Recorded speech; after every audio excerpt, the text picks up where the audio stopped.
Welcome top news today. President Trump is not hiding some secret plan to manipulate everyone. App photo Evan Vucci. Donald Trump has dominated discussions of American politics since his June 2015 speech announcing his candidacy. He sparked the first of a seemingly endless series of media controversies as a politician in that speech when he said that Mexican immigrants were bringing drugs, bringing crime, the rapists, and some, I assume, are good people. It was such an outrageous observation that a Washington Post opinion piece predicted that this rhetoric will keep the Republican Party out of the White House. Since then, Americans have sought some hidden meaning behind the erratic actions of the man who now sits in the Oval Office. His tweet Tuesday night warning Kim Jong-un that Trump's nuclear button is much bigger and more powerful than the North Korean leaders and that my button works will probably prompt more of the same. But nearly a year into Trump's administration, it turns out that the truth is hidden in plain sight. Trump's actions appear angry and impulsive because Trump is angry and impulsive. Computer programmers use the term WYSIWYG. What you see is what you get. The real secret of the Trump administration is that it is the WYSIWYG presidency. There is no grand plan or hidden purpose. There is no wizard behind the curtain, just an old, angry, obnoxiously ignorant man. Some see strategy in the president's outbursts. To supporters, the president's brash actions and hateful speech are calculated to show that he tells it like it is, that the billionaire is a man of the people. Or, rather, of the right people. White nationalists and other extremists view many of the president's actions as coded signals of support.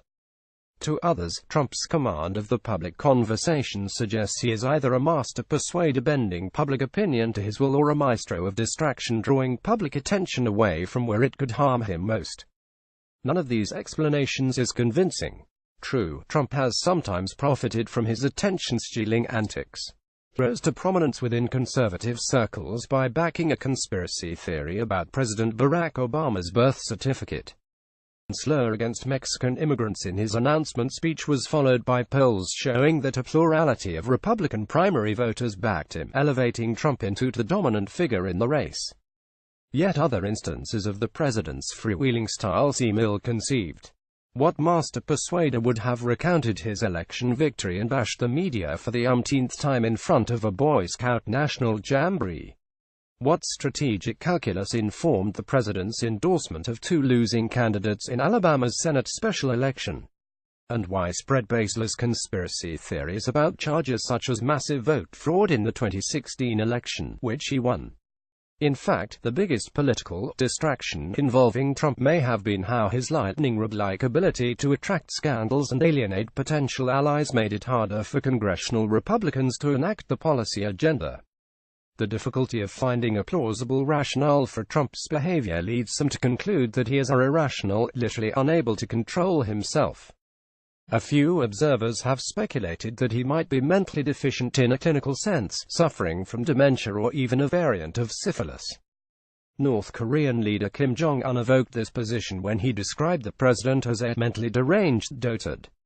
But such armchair diagnoses run far beyond the evidence, including the fact that the president does not suffer the level of impairment required to diagnose a mental disorder. Others see a more sinister possibility that he intends to seize on a Reichstag fire moment to consolidate his power in a manner reminiscent of authoritarian rulers. Google Trends search results suggest that U.S. interest in the term Reichstag fire peaked in the frenzied first few weeks of the Trump administration. The president's relentlessly appalling xenophobia, Islamophobia and racism invite such comparisons to unsavory regimes.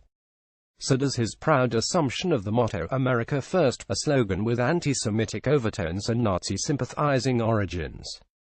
His attacks on the media, even individual journalists, and interference with the FBI and the Justice Department demonstrate disdain not only for commonly accepted ideas of what behaviors are presidential, but even elementary standards of democratic citizenship.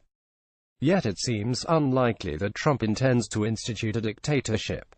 One factor, far from the most important, but overlooked in many Twitter jeremiads, is that he simply seems to be too lazy to do so. Someone who can, as the New York Times reported, routinely spend 4 to 8 hours a day marinating in cable TV news makes for an unlikely candidate to overturn a constitutional order. Another is that he has little incentive to do so while he is secure in his position and his family is free to profit without fear of reprisal. Were either of those factors to change, the story might be different, and we would have to hope that the institutions that were weak enough to allow Trump to become president would be strong enough to thwart such ambitions. Seeking hidden plots misses the point. There is no real distinction between the onstage and the offstage Trump. He is not acting. The Donald Trump who publicly ranted during campaign rallies about Mexican immigrants and refugees is the same one who, as president, privately ranted on phone calls to the Mexican president and the Australian Prime Minister about those issues. Even when his staff briefly succeed in getting him to stay on message, he soon flaunts his independence by going off-script to reveal that his good behavior was a charade. He has no ideology besides a half-glimpsed vision of national greatness.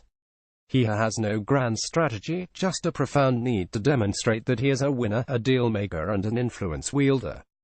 And having suffered few consequences of importance to him for his behavior so far in his short political career, he recognizes few limits to his whims. He will ignore his critics and follow the applause he receives for his reckless behavior as far as he can. The search for meaning in Trumpism reflects the desire of both his supporters and opponents for Trump to be what he is, not profound, larger-than-life, grandiose. The self-evident pettiness of Donald J. Trump defies those aesthetic sensibilities. Recognizing that there is no greater meaning in the man himself may help us address his challenge. Reflecting on how such a small man ever came to occupy such an office may inspire us to prevent a repeat performance. Read more. Trump is normalizing paranoia in American politics. How President Trump could tweet his way into nuclear war with North Korea. Democracy requires trust. But President Trump is making us all into conspiracy theorists.